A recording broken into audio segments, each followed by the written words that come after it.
Lors de la séance des questions au gouvernement, le Premier ministre lui-même n'a pas exclu de faire adopter la réforme des retraites grâce au 49.3. Lorsqu'il faut prendre ses responsabilités, je le fais sans hésiter. Et j'utilise toute la Constitution, rien que la Constitution, mais bien toute la Constitution.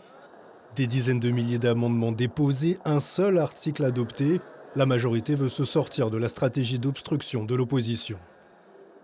Il faut que cette loi retraite aboutisse.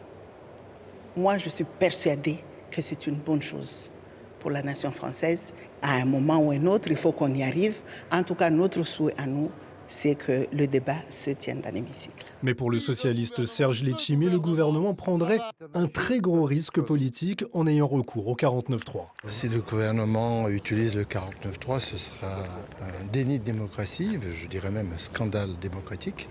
Utiliser cela, ça va dans le contresens de l'histoire.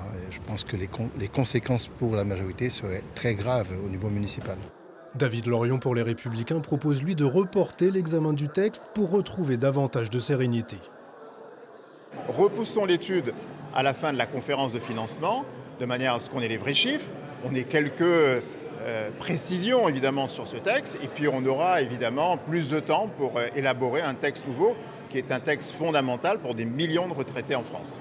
49.3 ou pas, les mesures relatives aux retraités ultramarins seront décidées par ordonnance et les parlementaires n'auront pas leur mot à dire.